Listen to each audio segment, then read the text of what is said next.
Bismillahirrahmanirrahim. Assalamualaikum warahmatullahi wabarakatuh.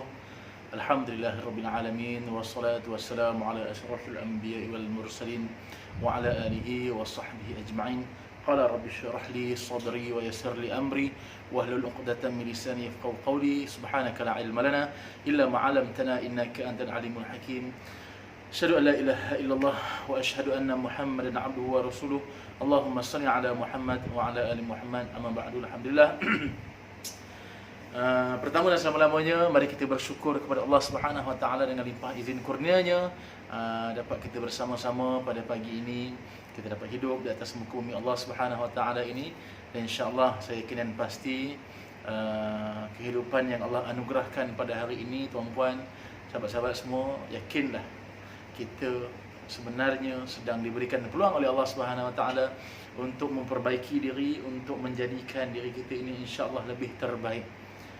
Terus-terusan jadi hamba Allah yang terbaik insya-Allah, sehingga di penghujung hayat kita, bila mana kita dijemput pulang oleh Allah Subhanahu wa taala, kita pulang bertemu Allah Subhanahu wa taala dalam keadaan yang bersih jiwa kita, bersih rohani kita dalam persediaan insya-Allah. Baik tuan-puan, alhamdulillah pada pagi ini sikitlah perkongsian yang ingin kita kongsikan sambil-sambil duduk kat rumah kan, tak ada buat apa. Mungkinlah apa yang kita kongsikan mungkin perkara yang dah biasa dah tuan-puan dengar, kita semua dengar, tapi tak apalah, anggaplah satu ulangan kaji yang boleh kita manfaatkan bersama. Okey, dan lebih lagi nak kata mengajar tak mengajar, bukanlah hebat mana pun, tak, saya bukan siapa-siapa, tapi hanya nak berkongsi sedikit pengalaman, sedikit ilmu mungkin yang Allah anugerahkan, yang saya pun kutip-kutip juga, kumpul-kumpul juga daripada guru-guru saya. Ramailah guru saya yang mengajarnya. Mungkin perkara yang saya nak sampaikan itulah yang guru saya pesan lah, kan, menyampaikan insya-Allah. Baik, tuan-puan, perkara yang kita nak sebut pada hari ini insya-Allah tentang syukur lah, kan, senang kira lah kita tentang syukur. Lagi pula dalam keadaan sekarang ni kita tengah dalam tempoh PKP ni kan, perintah kawalan pergerakan ni dah masuk hari yang ke-15 lah kan. Semalam hari ke-14, ini ke hari ke-15, dan kita banyak hari lagi, 2 minggu lagi kita nak menyelesaikan, dan wallahu alam bagaimana perjalanan akan datang, wallahu alam. Tapi kita doalah, kita mohon kepada Allah Subhanahu wa taala, semoga Allah memberikan satu berita gembira pada kita semua. Lagi pula tak lama dah kita nak menyambut kedatangan bulan mulia, bulan Ramadan, yang disitulah yang adanya sahaja solat tarawih, yang insya-Allah kita kalau boleh kita nak sama-sama bertarawih berjemaah di masjid di surau. Kita nak mengimarahkan semula masjid surau kita ni insya-Allah. Dalam tempoh ini tidak mengapa kita nak memastikan ada satu keadaan yang kita nak memastikan penularan COVID-19 ini dapat kita hentikan. Oleh kerana itu, ini yang telah dianjurkan kepada kita. Para ulama pun bersepakat, tak ada masalah, perkara ini telah dipersetujui. Okey, baik, jadi sebutlah tentang syukur ni. Apa keadaan pun syukurlah. Apa yang berlaku, alhamdulillah hari ni tuan-puan kita masih lagi hidup. Bersebut tentang hidup ni kan, kita ingatlah apa yang guru saya pesan dulu. Ada 4 perkara. Dia kata bila mana di awal-awal hari ini, awal pagi ini, kita dapat buat 4 perkara ini, maka syukurlah kita. Layak untuk kita menjadi hamba yang bersyukur. Kan 4 perkara ni kalau saya sebut ni sekarang, saya ingat mungkin ada yang dah tahu kan. Dan ini juga yang banyak saya kongsikan sebelum ni dengan mana yang saya jumpa peserta-peserta saya, kawan-kawan yang dekat dengan saya, mereka pun dah tahu dah. Tapi tak apalah, kita ulang balik kan, mungkinlah dah lama sangat duduk bercuti ni, mungkin lupa kan. Okey, so kita buat pengulangan lah. Okey, 4 perkara ni syukur kan. Dan dalam 4 perkara ni kan adalah pecahan-pecahan dia. Kita nak syukur macam mana, dia sebut tentang syukur tu bagaimana keadaannya. Okey, baik, jadi jom kita tengok yang pertama sekali bila sebut tentang dapat buat 4 perkara ni. Perkara yang pertama yang bila mana kita dapat buat layak bersyukur, apa dia? Yang pertamanya guru saya pesan, dia kata apa? Bila kamu dapat bangun dari tidur dengan sendirinya. Tak kisahlah bangun tidur tu mungkin dikejut oleh orang sebelah ke, oleh suami ke, oleh isteri ke, oleh mak ke, oleh ayah ke, kawan-kawan ke yang kejut kita ni. Apa pun syukur, alhamdulillah. Nak begitu apa? Allah bagi peluang kita bangun, kita hidup. Sebab apa? Mungkin pernah kita dengar ada rakan-rakan kita, kawan-kawan kita, saudara mara kita, jiran tetangga kita yang bila mana tidur malamnya tidur terus kan, digoyang-goyang badan, bang bangun bang, yang bangun, yang tak bangun dah. Qalu inna lillahi wa inna ilaihi raji'un. Allah ambil nyawa ketika mana sedang tidur. Yang saya sebut apa, boleh jadi malam tadi wallahu alam bagaimana penghujung cerita kehidupannya. Entah malam tadi dia ada musuh dengan orang ke, marah orang ke dan sebagainya, tidak mohon maaf, tidak memberi maaf, tidak menerima maaf. Boleh jadi meninggal dalam keadaan yang tak berapa baik. Itu yang kita bimbangkan. Maka kita syukur kalau kita dapat bangun dengan sendirinya. At least bila mana kita bangun, Allah sedang bagi ruang dan peluang untuk kita memperbaiki diri kita, insya-Allah. Yang pertama. Yang keduanya apa? Yang keduanya, bila mana kita dapat mandi dengan sendirinya. Nampak macam simple, mandi, semua orang mandi. Kan? Tapi kenapa bila dapat mandi kita syukur? Sebab apa? Tak boleh tidak tuan-puan, besok kita akan dimandikan oleh orang lain. Sebab tu syukur kan. Mandi nampak simple kan. Ataupun ada orang yang dia bangun tapi tak boleh mandi dengan sendiri. Sebab apa? Boleh jadi mungkin dia badannya lumpuh, kena orang mandikan. Anak-anak kecil kan, anak kecil yang tak tahu lagi, yang belum memayis lagi, tak tahu mandi sendiri, tak boleh mandi. Pun syukur pun tak tahu apa dia kan.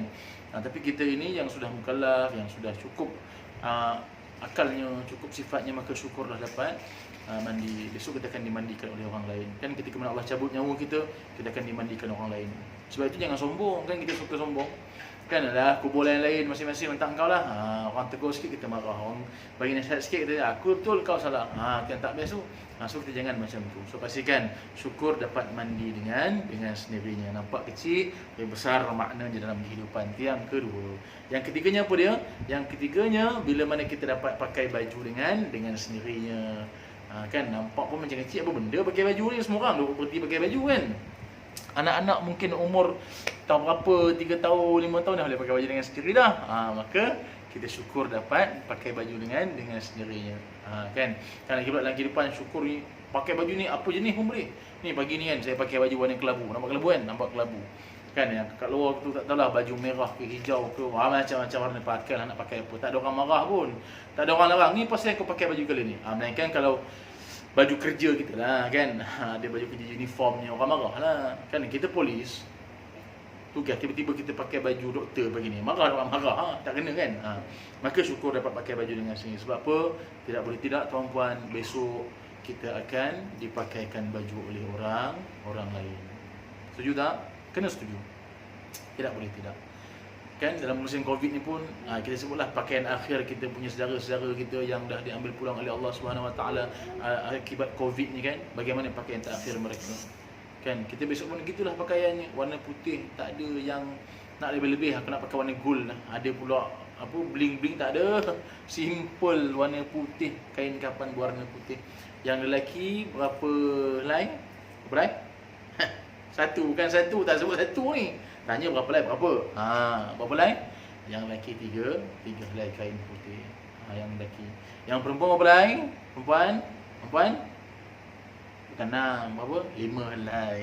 Tapi mungkin size dia besar, mungkin ada aib-aib yang perlu ditutup lebih sikit. Tapi ini standard lah, syariat ajarkan 3 lelaki 5 perempuan. Nampak benda simple tuan-puan, tapi inilah benda-benda yang perlu kita ajarkan kepada anak-anak kita besok. Besok siapa anak kita yang nak pakaikan kain kapan kita besok? Adakah anak kita dah bersedia? Kalau dah bersedia, alhamdulillah. Kalau belum tuan-puan, jadi tanggungjawab kita bersama. Ataupun kita seorang anak, besok kalau ayah kita meninggal, mak kita meninggal besok, siapa yang nak pakaikan pakaian akhir mereka itu? Kan boleh jadi ketika mana tengah hidup ni jarang-jarang nak tutup aurat sempurna. Besok dah besar, dah besar pula. Besok dah nak meninggal, besok dia pakaikan dengan kain kapan putih tu besok. Kan orang tutup sesempurna mungkin aurat, tak nampak apa, atas bawah semua tutup. Maka oleh kerana itu jangan sombong kan. Maka syukur tadi bila dapat pakai baju dengan sendirinya.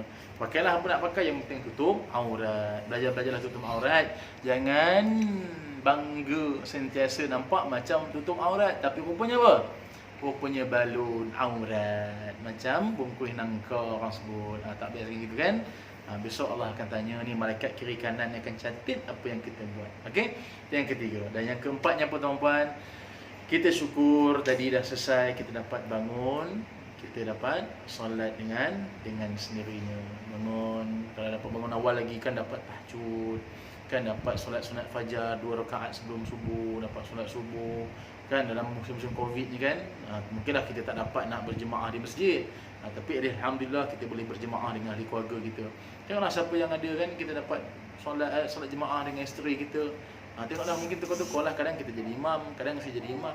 Boleh? Jangan buat gila lah ya. Suami tetap jadi imam. Kan tiba-tiba hari ni tiba dia punya isteri tu sebab nama dia tengah trending kan.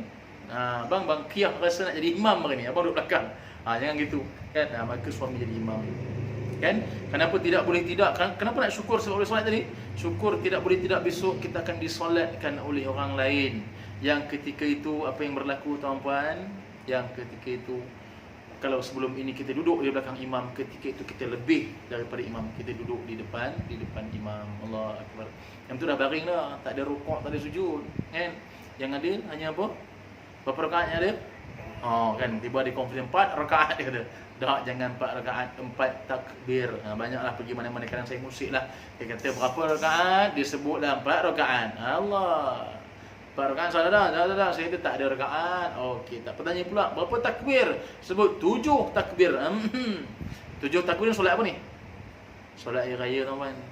Jadi insya-Allah kita mohonlah doa pada Allah Subhanahu Wa Taala semoga Covid ini segera berlalu pergi.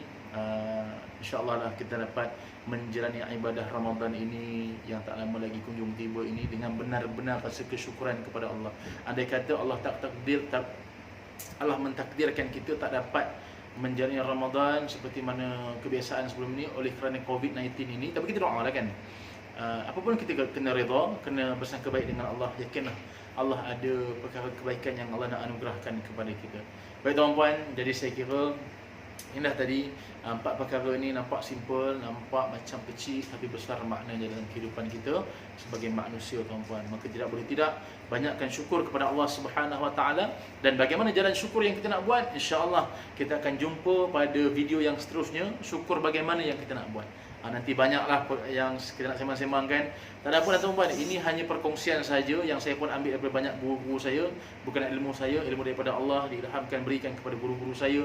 Saya menumpang, andai kata ada kebaikan, jangan lupa untuk manfaatkan bersama, kongsikan bersama. Semoga besok ada saham di akhirat kelak. Okey? Jadi untuk akhir tuan-puan, kita doakan yang terbaik semoga COVID-19 ini segera berlalu pergi meninggalkan kita dan insya-Allah kita menuju dalam medan Ramadan besok dalam keadaan kita dah bersedia. Kita sangat-sangat bersyukur dengan anugerah daripada Allah Subhanahu Wa Taala. Jadi insya-Allah terus stay at home, terus stay stronger, teruskan berdoa, jangan pernah putus asa. Segala yang baik daripada Allah, yang lemah yang kurang itu saya. Sekian aku qouli hadza wa astaghfirullahalazim li wa lakum. Assalamualaikum warahmatullahi wabarakatuh.